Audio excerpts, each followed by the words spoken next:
Students, आज हम class 10th के चैप्टर 9 त्रिकोणमिति के कुछ अनुप्रयोग सम एप्लीकेशन ऑफ ट्रिग्नोमेट्री के एक्सरसाइज 9.1 का ये 8th क्वेश्चन है। इसमें क्वेश्चन गिवन है, एक पेडेस्टल के शिखर पर 1.6 मीटर ऊंची मूर्ति लगी है। भूमि के एक बिंदु से मूर्ति के शिखर का उन्नयन कोण 60 अंश है और उसी बिंदु से पेडेस्टल के शिखर का उन्नयन कोण 45 अंश है। पेडेस्टल की ऊंचाई ज्ञात कीजिए। चलिए पहले हम सबसे पहले एक फिगर बना लेते हैं, जैसा कि हमको क्वेश्चन में दिया गया है। एक हम पेडेस्टल है और उसके ऊपर एक मूर्ति लगी हुई है। चलो इसको 3D डायमेंशन से समझ लेते हैं। एक पेडेस्टल जिसके ऊपर मूर्ति लगाई जाती है उसको पेडेस्टल कहा जाता है। ये पेडेस्टल है, इसके ऊपर में एक मूर्ति लगी हुई है और इस पेडेस्टल की ऊंचाई को हमने AB नाम दिया हुआ है और जो मूर्ति है उसको हम AD कहेंगे। भूमि पर स्थित एक बिंदु, जो मूर्ति की ऊंचाई है वो हमको दी गई है। मूर्ति की ऊंचाई 1.6 मीटर ऊंची है, तो इसको हमने 1.5 मीटर ऊंची मान ली है। और मान लेते हैं कि पेडेस्टल की जो ऊंचाई है वो H मीटर है, जो हमने फाइंड करनी है। ये भूमि हो गई।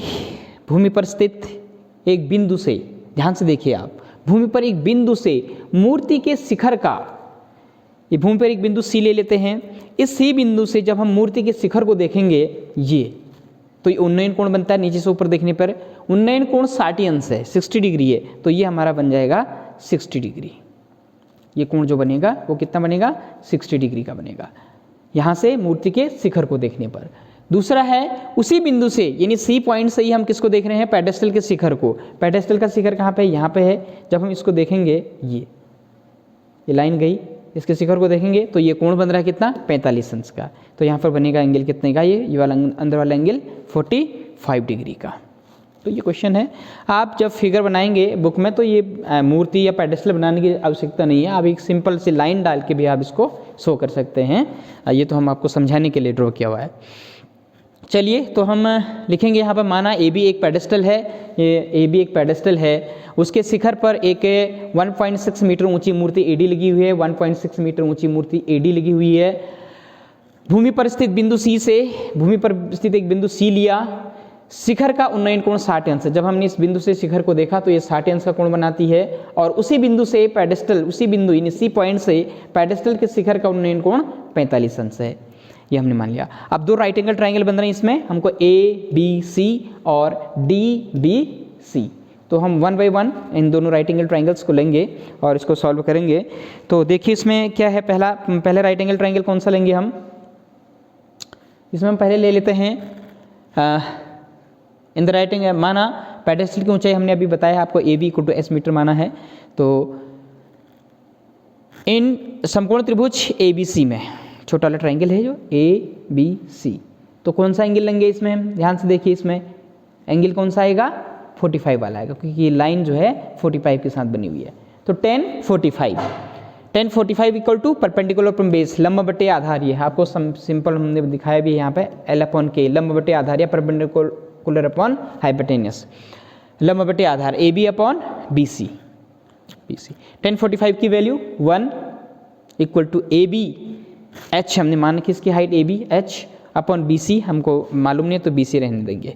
तो यहाँ से क्रॉस मल्टीप्लाई कर लेते हैं तो BC = H मीटर। अगेन दूसरा राइट एंगल ट्राइंगल कौन सा लेंगे, DBC।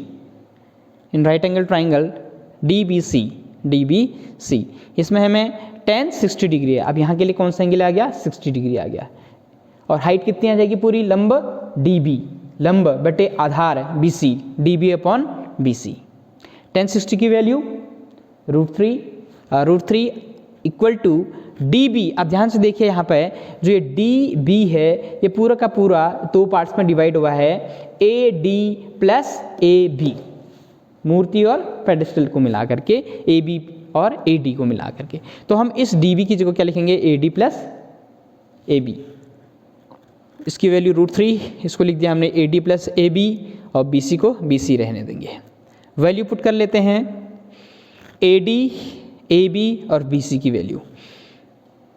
AD 1.6 मीटर ऊंचा है तो इसकी जगह आ जाएगा AD की जगह 1.6 प्लस ए बी हमने h माना हुआ है, ए बी की हाइट इन पेडेस्टल की हाइट h है, अपॉन बी सी हमने फाइंड किया यहाँ से, वो भी आया था हमारे पास h मीटर। तो हम इसकी वैल्यू पुट कर देंगे। तो ये आ गया हमारे पास √3 equal to A D equal to 1.6 plus A B H upon B C H. ध्यान से देखिए क्या ये ए बी एच यहाँ से है और जो बी सी है ये बी सी की लंबाई हमें एच आई है, वो यहाँ से बी सी की वैल्यू एच। क्रॉस मल्टीप्लाई कर लेते हैं तो √3h equal to 1.6 plus h आ जाएगी। यहाँ से क्रॉस मल्टीप्लाई कर लिया, √3h equal to 1.6 plus h. Transposing कर लेते हैं, h यहाँ आ जाएगा तो √3h यहाँ आके minus H equal to 1.6, h common आएगा तो √3 माइनस 1 और h ब्रैकेट से बाहर कॉमन आ गया। अब equal to 1.6, so h equal to 1.6 upon ये डिनोमिनेटर में चला जाएगा √3 माइनस 1, तो h equal to 1.6 upon √3 minus 1। Rationalise कर लेंगे, परमीकरण कर लेंगे हर से, तो न्यूमेटर और डिनोमिनेटर को हम √3 माइनस 1 से मल्टीप्लाई करेंगे।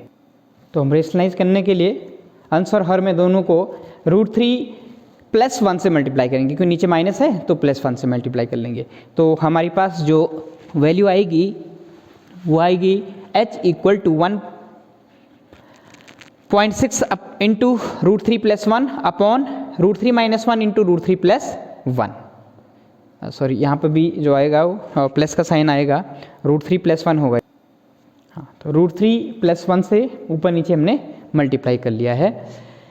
तो h इक्वल टू ये नीचे डिनोमिनेटर में देखिए आप √3 plus minus 1 into √3 plus 1, a plus B into A minus B का फॉर्मूला लग गया इसमें, यानी a square minus B square. तो हमारे पास क्या आएगा यहाँ से h equal to 1.6 under root of 3 plus 1 upon a square minus B square, means √3 का स्क्वायर 3 माइनस 1 का स्क्वायर 1, यानी 3 माइनस 1 आ जाएगा।